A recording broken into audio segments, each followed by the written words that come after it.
ସମସ୍ତ ଚାଷୀ ଭାଇମାନଙ୍କୁ ପୁଣି ଥରେ ଆମ ଚାଷୀ ୟୁଟ୍ୟୁବ୍ ଚ୍ୟାନେଲ୍‌କୁ ସ୍ୱାଗତ।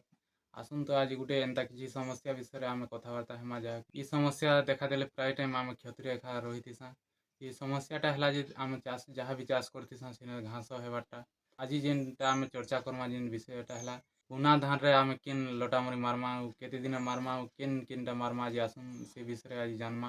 ଭିଡ଼ିଓକୁ ସ୍କିପ୍ ନି କରି କର ଲାଷ୍ଟ ତକ୍ ଦେଖୁନ୍ ଆଉ ଠିକ୍ସେ ଆପଣ ଉପଚାର କରୁନ୍।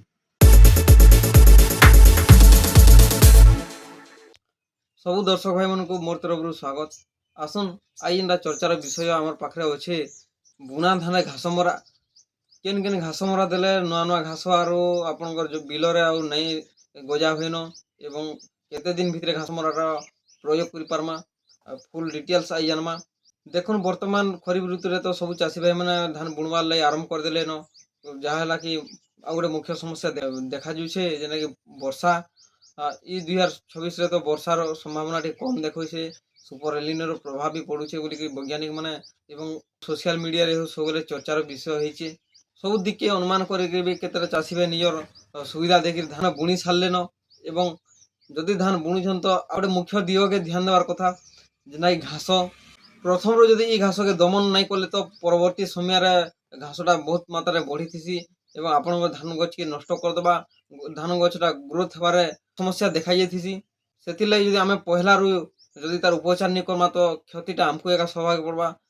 ଖର୍ଚ୍ଚଟା ଆମକୁ ଅଧିକା ଲାଗ୍ବା। ଯେହେତୁ କମ୍ ଖର୍ଚ୍ଚରେ ଯଦି ଆମେ ଅଧିକା ଲାଭ ପାଉଛାଁ କାଁଥିର୍ ଲାଗି ଆମେ ସେ ଖର୍ଚ୍ଚଟା ନାଇଁ କର୍ମା। ଘାସ ମରାବାର୍ ଲାଗି ଆମକୁ କେନ୍ ପଦ୍ଧତି ଦେଇକିରି ଯିବାର୍କେ ପଡ଼୍ବା। ଯଦି ବି ଆପଣ ବୁଣି ଦଉଛନ୍ ବିଶେଷ ମାତ୍ରାରେ ତ ଇ ସମୟରେ ମାଲ୍ ଧାନ୍‌ମାନ୍କୁ ବୁଣ୍ବାକେ ପଡ଼ିଥିସି।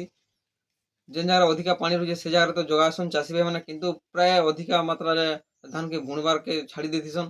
ଯଦି ବି ବୁଣିଦେଲେ ତ ସେ ଜାଗାରେ ଯଦି ଆପଣ 3 ଦିନ ଭିତରେ ଯଦି ଘାସ ମରା ନି ମାରବେ ତ ପରବର୍ତ୍ତୀ ସମୟରେ ଘାସଟା ନୂଆରେ ଗଜା ହେଇଯିବା।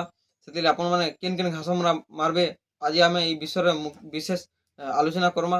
ଆମେ ପହିଲା ବ୍ୟବହାର କରିପାର୍ମା ୟୁପିଏଲ୍ କମ୍ପାନୀର ସାଥୀ, ଯେନ୍ଟାକି ବର୍ତ୍ତମାନ ମାର୍କେଟରେ ବହୁତ ମାତ୍ରାରେ ସାଥୀର ମାର୍କେଟ ଚାଲିଛେ। ଆର୍ ସାଥୀ ଯେନ୍ଟାକି 80 ଗ୍ରାମ ପ୍ୟାକିଂର ଆସିଛେ, ଯେନ୍ଟାକି ପର୍ ଏକର 80 ଗ୍ରାମ, ଗୁଟେ ଏକରରେ ଆପଣ 80 ଗ୍ରାମକେ 10 କେଜି ବାଲିରେ ଗୋଳେଇକିରି ଆପଣମାନେ ଆରାମସେ ଝିଟି ଦେବେ ତ ନୂଆ ଘାସ ଯେନ୍ଟା ଥିବା ସେ କୌଣସି ମାତ୍ରାରେ ଗଜା ନି ହୁଏନ। ଆଉ ଗୋଟେ ଯେନ୍ଟାକି ଦେଖ୍ମା ଆମର ଟ୍ରପିକାଲ ଏଗ୍ରୋର ଭେନିସ୍ ନାଁରେ ଆସିଛେ, ସେ ବି ସାଥୀ ଟାଇପ୍ର ରହୁଛେ। ଆଉ ସେଟାକେ ବି ଆପଣମାନେ ୟୁଜ୍ କରିପାରବେ ଏକର ପ୍ରତି 80 ଗ୍ରାମ।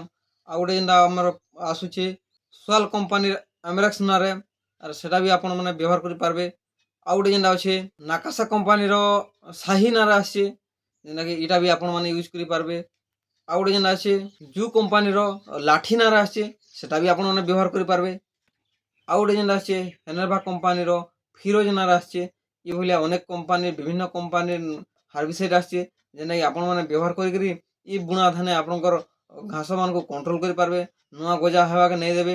ଇ ଭଳିଆ ଘାସ ମାରିମାନେ ଆପଣମାନେ ବୁଣବାର୍ 3 ଦିନ ଭିତରେ ବ୍ୟବହାର କରୁନ୍। ନିହାତି ଆପଣଙ୍କର ଘାସକେ କଣ୍ଟ୍ରୋଲ ହେବା। ପରବର୍ତ୍ତୀ ସମୟରେ ନୂଆ ଘାସ ଆଉ ନାଇଁ ଜାଗେନ, ଯାର୍ ଫଳରେ କି ଆପଣଙ୍କର ଧାନ ଗଛକେ ବଢ଼ବାରେ ନିହାତି ଭାବରେ ସାହାଯ୍ୟ କର୍ବା ଏବଂ ନିହାତି ଆପଣ ଲାଭବାନ ହେଇପାରିବେ। ନିହାତି ଭାବେ ପ୍ରତ୍ୟେକ ଚାଷୀଙ୍କ ଏଇଟା ଗୋଟେ ମୁଖ୍ୟ ସମସ୍ୟା ଏ। ବର୍ତ୍ତମାନ ଟାଇମ୍‌ରେ ତ ବେଶୀ କରି ଆମେ ବୁଣା ଧାନ୍‌କେ ବେଶୀ କରି ଧ୍ୟାନ ଦେଇଥିସନ୍। ଆଉ ଇ ବୁଣା ଧାନ୍‌ରେ ଲୋଟା ହେବାଟା ନିହାତି ସିଓର୍ ହେଇଥିସି। ସେଥିର୍ଲାଗି ତାର୍ ଠିକ୍ ମୁକାବିଲାର ଲାଗି ଆପଣ ନିହାତି ଭାବେ ଘାସ ମରି ଟିକେ ମାରୁନ୍। ଲାଭବାନ ହେଇପାରବେ ଆଉ କଣ୍ଟ୍ରୋଲ କରିପାରବେ ଘାସକେ। ଏନ୍ତା ଏକା ସବୁବେଲେ ଆମର୍ ସାଙ୍ଗେ ଯୋଡ଼ି ହେଇ ରହେବାର୍ ଲାଗି ଆମ ଗାଁ ଚାଷୀ ୟୁଟ୍ୟୁବ୍ ଚ୍ୟାନେଲ୍‌କେ ଆପଣ ସବସ୍କ୍ରାଇବ୍ କରୁନ୍, ଲାଇକ୍ କରୁନ୍ ଆଉ କମେଣ୍ଟ ମାଧ୍ୟମରେ ଆପଣଙ୍କ ମତାମତ ନିହାତି ଜଣାବେ। ଧନ୍ୟବାଦ।